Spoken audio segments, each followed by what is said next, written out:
नमस्कार दोस्तों, आप देख रहे हैं न्यूज सिटी 24 मध्य प्रदेश और मैं हूं आपके साथ हाजिर शुभम सोनी। दिखाते हैं आपको इस वक्त की बड़ी खबर विस्तार के साथ। छतरपुर जिले के नौगांव के पास तिदनी गांव में जन्मित देशराज पटेरिया का आज निधन हो गया।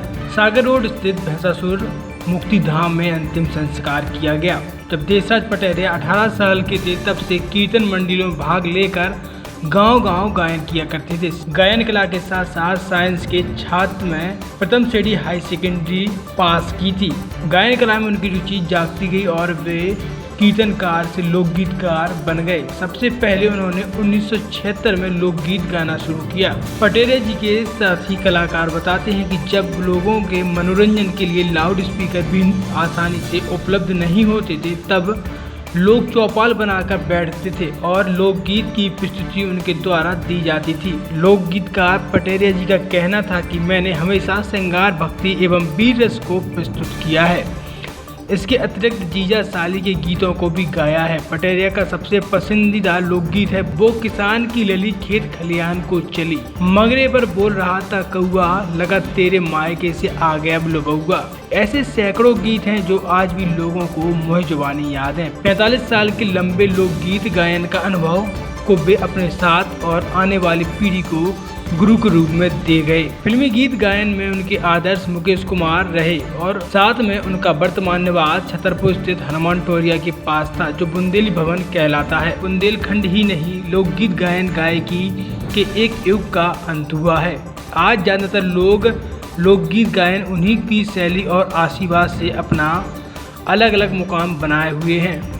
श्री पटेरिया जी ने हमेशा सामाजिक मुद्दे और समस्याओं को लेकर भी कई मशहूर गीत गाए हैं। उनके निधन से देश व समाज को एक अपूर्णीय क्षति हुई है। सब आप लोगों ने सुने हैं लाला हरदौल महिमा उन्होंने बहुत इतनी अच्छी गाई है कि विदेशों तक में लोग सुनते हैं। प्रयागदास का किस्सा, बहन जानकी का और बुंदेली कल्चर के जुड़े हुए गीत अपनी परंपरा से उन्होंने हमेशा फोकस किया, आगे रखे। अपनी परंपरा, अपने घर को, अपने विवाह में कैसे गीत गाए जाते हैं, अपने संस्कार कैसे होते हैं, इन गीतों को उन्होंने हमेशा आगे रखा है और बुंदेलखंड का पूरी दुनिया में नाम किया है।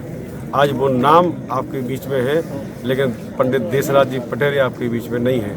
हमें बहुत दुख है और आप सबसे हम प्रार्थना करते हैं कि उनकी आत्मा की सदगति के लिए भगवान से आप प्रार्थना करें। बहुत बहुत धन्यवाद। लोकगीत विधा के सम्राट के रूप में जाने जाते थे माननीय देशराज पटेरिया जी। आज वो हमारे बीच नहीं हैं। ये बहुत बड़ी क्षति है संपूर्ण बुंदेलखंड के लिए और देश के कोने कोने में ऐसा कोई जगह नहीं थी जहां उनको ना जानता हो। मैं तो ये कहूँगा कि हमारे लिए और हमारे बुंदेलखंड के लिए ये अपूर्ण क्षति है। इसकी भरपाई अभी नहीं की जा सकती है। ईश्वर उनकी आत्मा को शांति पाए। और जैसा कि सभी लोग कह रहे हैं कि ये जो है एक अपूर्णनीय क्षति हमारे बुंदेलखंड के लिए, हमारे पूरे देश के लिए हुई है। होता क्या है कि कला का क्षेत्र एक ऐसा होता है जब कोई भी कलाकार एक दायरा बड़ा बना लेता है अपनी प्रसिद्धि के द्वारा, फिर वो स्वयं का भी नहीं रह जाता है, समाज का हो जाता है, पूरे देश का हो जाता है। तो आज एक तरह से पूरे देश की ही कमी है। एक छोटे से गाँव तिंदनी से कभी एक बालक का जन्म हुआ इतने बड़े कलाकार के रूप में। आज पूरी पहचान हम लोगों का तो एक्चुअली वो एक एड्रेस ही बन गए थे। हमारे यहाँ बाहर से कोई मेहमान आ रहा है, कोई फंक्शन, बेंगलोर से, पूना से, बॉम्बे से, भोपाल से, कहीं से भी तो आप पटेरिया जी के यहाँ आ जाइए, वहाँ से कोई भी आपको बता देगा। इस संगीत के क्षेत्र में अगर लोक संगीत की विधा को कहें तो जिस तरीके से उन्होंने बुंदेलखंड की विधा को पूरे देश में स्थापित किया, उसके लिए उनका ही नाम सबसे पहले आता रहेगा।